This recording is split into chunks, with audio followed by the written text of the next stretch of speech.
꼭지요. 구독, 좋아요, 알림 설정까지 모두 부탁드려요. 안녕하세요. 치킨스탁TV입니다. 얼마 전 한 해의 가계 소비 동향 최종치가 나왔어요. 작년에 가장 큰 영향을 준 이슈는 당연히 코로나였는데요. 그게 실제 가계 소비에 어떤 변화로 이어졌는지 확인을 해보고 당시에 어떤 식으로 시장 참여자들이 투자 아이디어를 발굴했는지 또 그게 먹혀 들어가는지를 확인해 볼 겁니다. 이 과정에서 향후 전개를 짐작해 볼 수도 있겠죠.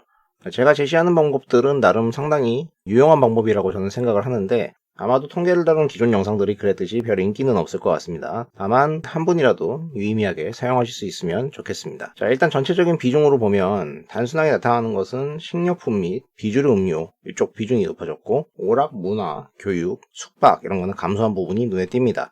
앞에서 나온 거의 세부적인 표인데요.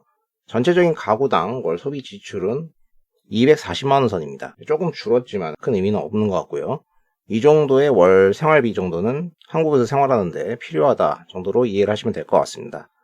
여기서 주거, 교통, 통신 이런 비용들은 생활하는데 고정비로 들어가는 부분이고 변화는 크지가 않습니다.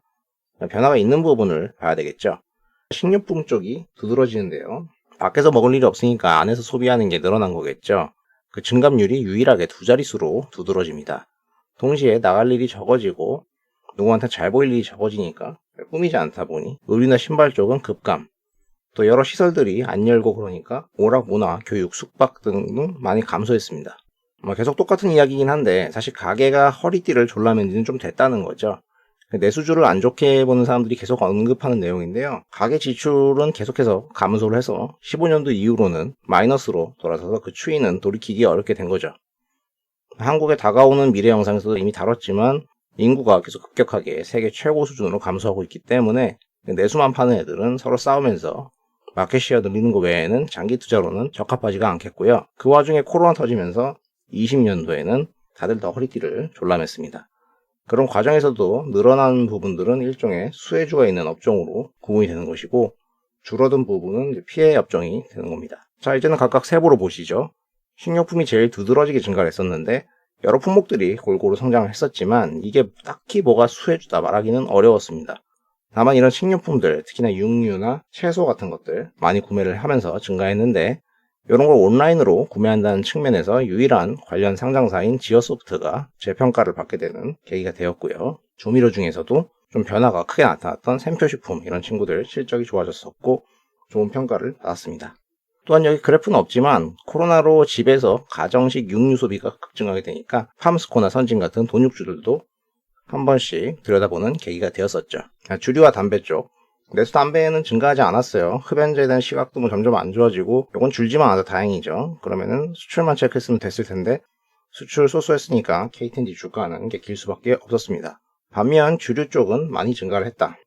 코로나로 인해서 편의점에서 사다가 집에서 홀짝홀짝 마시는 혼술 이 트렌드 관련 매출이 증가하게 되면서 보통은 음식점 같은데 술을 납품해서 깔게 되려면은 판촉비도 많이 들어가고 그런데 그런 비용은 줄고 이러면서 오히려 실적이 개선되는 모습이 나타났고 매주 매월로 관련 매출들이 이렇게 노출이 되다 보니까 하이트 진로 같은 업체가 단기간에 대형주 치고는 상당히 좋은 수익을 주었던 기억이 있습니다.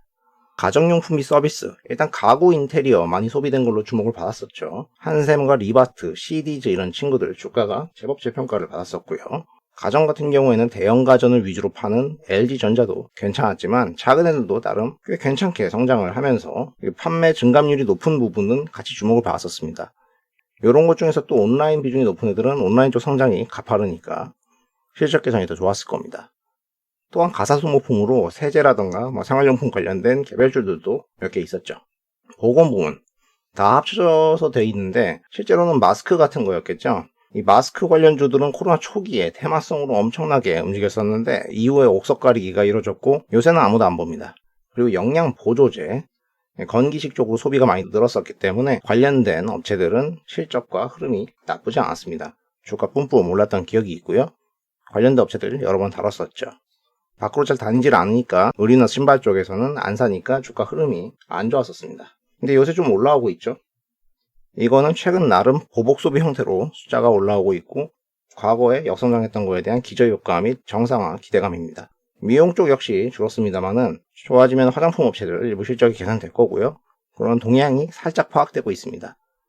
또한 보험 쪽이 지출이 조금 증가했는데 실질적으로는 마이너스지만 자동차가 밖에 잘 돌아다니지 않으니까 고질적인 문제인 자차 보험들의 손해율이 개선되면서 손보사들의 실적이 나쁘지 않을 것으로 여겨졌는데 최근에 그런 부분이 살짝 기사화되면서 일부 주목을 받고 있습니다.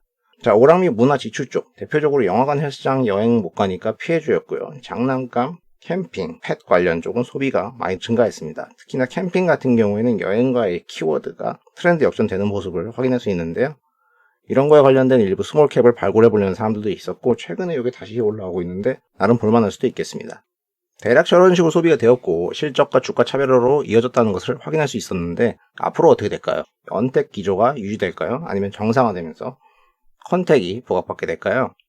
현 시점에서는 당연히 온라인 쪽으로는 음식과 식료품 등을 시키고 있고 가전 가구가 여전히 잘 팔리고 있는 것을 확인할 수가 있습니다. 근데 또 동시에 백화점들의 3월까지 매출을 보면은 상당히 가파르게 반등한 것을 알 수 있거든요. 이거는 코로나가 어느 정도까지 갈 거냐에 대한 판단과 온라인으로 대체된 부분이 소비자한테 락인이 돼서 이 패턴으로 계속 가느냐 이런 거에 대해서 나름의 결론을 내렸던가 자신이 없으면 숫자 트래킹하면서 따라가야 되는 부분이겠죠.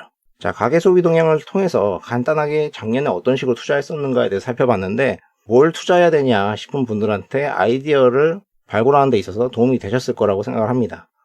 이런 데이터들을 월별 혹은 분기로 많이 파악을 할 수 있거든요. 이걸로 매출 짐작을 할 수 있기 때문에 실적 추정까지 도움이 되는 거겠고요. 실적을 맞추면 주가가 따라온다. 이건 주식 투자의 기본 전제이고 그거에 도움이 되는 자료들을 많이 보셔야 되는 거죠. 이런 형태의 각종 통계 자료들을 찾아보시고 그 내막이 어떻게 돌아가는지 세세히 따져봐야지 실제 실력이 늘고 도움이 되는 거겠죠.